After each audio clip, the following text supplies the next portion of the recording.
कहानी गुलाबगंज पर बेस्ड है, जो एक काल्पनिक शहर है जहां सरकारी लाइसेंस के द्वारा अफीम उगाई जाती है।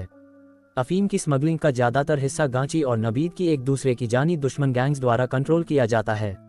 गंगाराम, एक लोकल स्टूडेंट, गांची के खास आदमी बाबू टाइगर को फोरकट आत्माराम नाम के भाड़े के हत्यारे द्वारा उसका मर्डर करते हुए देखता है। गांची ने महीने के आखिर तक बड़ी मात्रा में अफीम पहुंचाने के लिए सुकांतों के साथ एक डील की। बाबू का बेटा टीपू एक मैकेनिक है जो बाबू के क्रिमिनल लाइफ से घिन करता है। उसने गांची के गैंग में शामिल होने के ऑफर को रिजेक्ट कर दिया। टीपू की क्रश चंद्रलेखा, जिसको वो प्यार से लेखा बोलता है, जो स्कूल में एक इंग्लिश की टीचर है।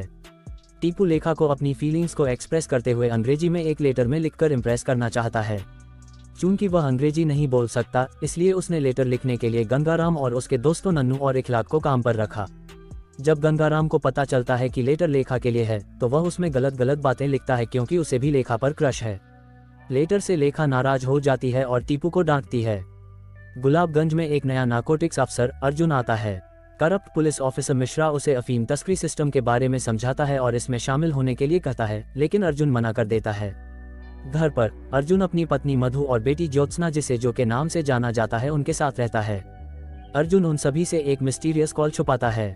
आत्माराम के लिए काम करने वाले दो गुंडे अपनी मोटरसाइकिल ठीक कराने के लिए टीपू के गराज में आते हैं, लेकिन अंत में उसके पिता की मौत के कारण उसे परेशान करते हैं। लेखा के रिजेक्शन से पहले से ही दुखी और गुस्से में आकर टीपू ने उन दोनों की पाने से हत्या कर दी। टीपू और उसका दोस्त सुनील एक डेड बॉडी से छुटकारा पा लेते हैं, लेकिन दूसरी आत्माराम के आदमियों को मिल जाती है। अर्जुन की मुलाकात मिस्टीरियस कॉलर यामिनी से होती है, जो उसे कुछ प्राइवेट फोटोज दिखा के ब्लैकमेल करती है। बिचौलिए धीरज के साथ बहस के बाद अर्जुन तस्वीरों को अपनी बीवी तक पहुंचने से रोकने में कामयाब हो जाता है।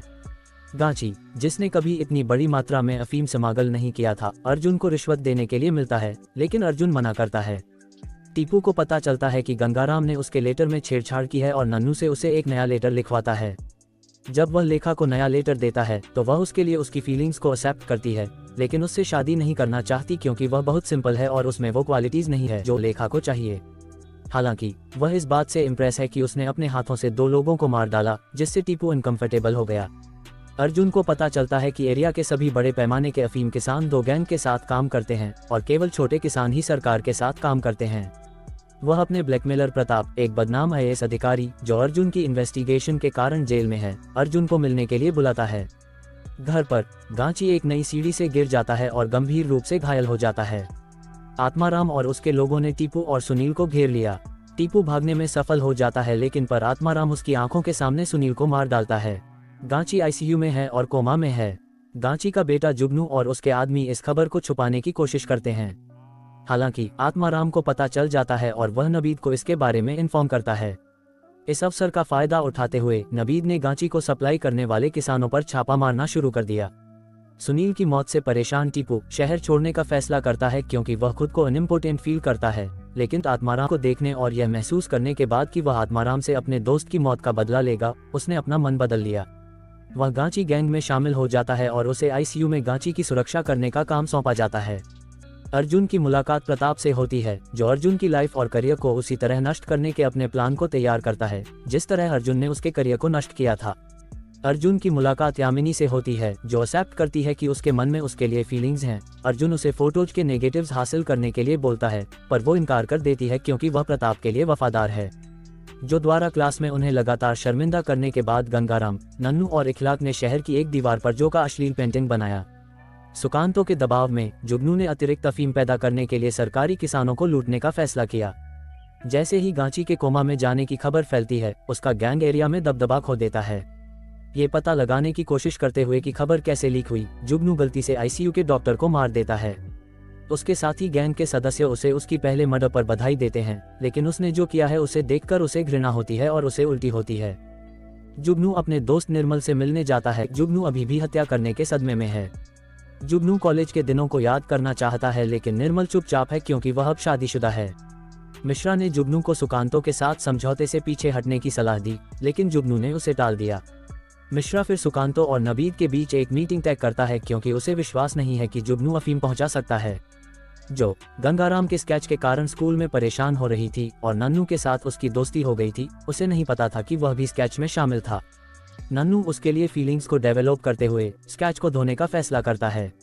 इस बीच लेखा गांची गिरोह के सदस्य के रूप में टीपू की शहर में नई पहुंच और नई पावर से इम्प्रेस है। जुगनू और उसके लोग सुकांतो नबील की मीटिंग को बर्बाद कर देते हैं। सुकांतो का सुझाव है कि दोनों गैंग एक साथ काम करें क्योंकि कोई भी अकेला अफीम नहीं दे सकता है, लेकिन जुगनू और नबील दोनों इनकार कर देते हैं। इसके बाद सुकांतो ने जुगनू को धमकी दी कि अगर वह महीने के अंत तक अफीम पहुंचाने में विफल रहा तो उसे गंभीर परिणाम भुगतने होंगे। टीपू और बंटी आत्माराम की तलाश के लिए शेरपुर पड़ोसी शहर जो नबीद का ठिकाना है जाते हैं, लेकिन आत्माराम के गैंग द्वारा उनका पीछा किया जाता है। वे दांतों के बल गुलाबगंज भाग जाते हैं। अर्जुन ने गांची और नबीद दोनों के किसानों के खेतों पर छापा मारना शुरू कर दिया। अपनी टीम से अलग होकर वह अपने द्वारा जब्त की गई फसल का लॉग नहीं रखता है। इसके बाद अर्जुन सुकांतो से मिलता है और उसे अफीम की पूरी मात्रा देने का वादा करता है क्योंकि वह क्षेत्र में पूरे अफीम की सप्लाई को कंट्रोल करता है। आईसीयू में टीपू ने गांची को कोमा से जागते हुए देखा। अर्जुन प्रताप से मिलता है और उसकी ब्लैकमेलिंग को रोकने के लिए उसे मोटी रकम देने पर राजी होता है। आईसीयू में डॉक्टरों ने जुगनू को इन्फॉर्म किया कि गांची ठीक हो रहा है, लेकिन उसे पूरी तरह से उठने में समय लगेगा। जुगनू अपने पिता के सामने खुद को साबित करने के लिए गांची के पूरी तरह से जागने से पहले डील पूरी करने के लिए बेताब है। वह अर्जुन से मिलकर उसके साथ समझौता करने की कोशिश करता है, लेकिन अर्जुन एक बार फिर मना कर देता है। अर्जुन के असिस्टेंट राम प्रसाद को अपने मालिक पर शक होने लगता है जब उसे पता चलता है कि अर्जुन विभिन्न छापों में जब्त की गई फसलों की एंट्री नहीं कर रहा है। टीपू के साथ आइसक्रीम डेट पर जाने के बावजूद लेखा उससे अपने रिश्ते को सीक्रेट रखने के लिए कहती है, जो टीपू को परेशान करता है। नन्नू और जो के बीच नजदीकियां तब बढ़ती हैं जब जो को पता चलता है कि नन्नू ही वह व्यक्ति है जिसने स्केच को साफ किया है। हालांकि इससे नन्नू और गंगाराम के बीच दूरियां बढ़ती है। जब गंगाराम ने स्केच में नन्नू की भागीदारी को सबके सामने लाया तो जो ने उनमें से किसी से भी बात करने से इनकार कर दिया। जुगनू के आदमी सरकारी किसानों पर छापे मारने लगते हैं। उन किसानों में से एक लेखा के पिता हैं जो अपना सरकारी लाइसेंस खोने वाले हैं।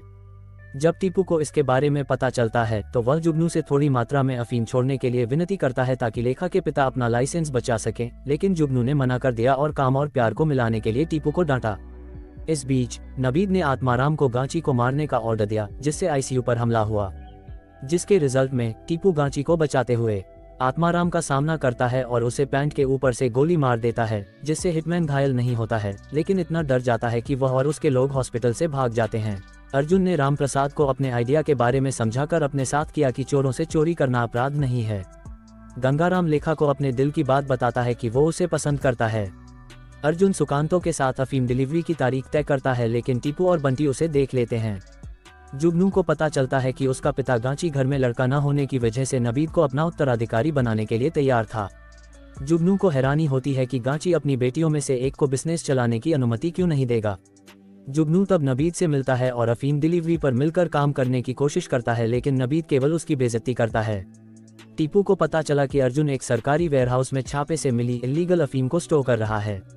वह लेखा के पिता के लिए थोड़ी अफीम चुराने के लिए फैक्ट्री को लूटने का प्लान बनाता है, लेकिन आसानी से पकड़ा जाता है। हालांकि अर्जुन उसकी लव स्टोरी से इम्प्रेस हो जाता है और उसे जाने देने का फैसला करता है। अर्जुन यामिनी से मिलकर उसे बताता है कि उसे अपने किए पर पछतावा नहीं है और वह उसे फिर कभी नहीं मिलेगा। मिश्रा ने अर्जुन को इन्फॉर्म किया कि वह जानता है कि नार्कोटिक्स अधिकारी कौन सा खेल खेल रहा है और उसे धमकी देता है। ये पता चलने के बाद कि गंगाराम एक शराबी सिंगल पिता की अकेली संतान है, लेखा उसे पढ़ाई पर ध्यान देने के लिए प्रोत्साहित करने के लिए उससे मिलती है। वह अपनी हरकत के लिए माफी मांगता है और अपने दोस्तों के साथ सुलह कर लेता है। आत्माराम ने टीपू को अपने हाथों से मारने की कसम खाई।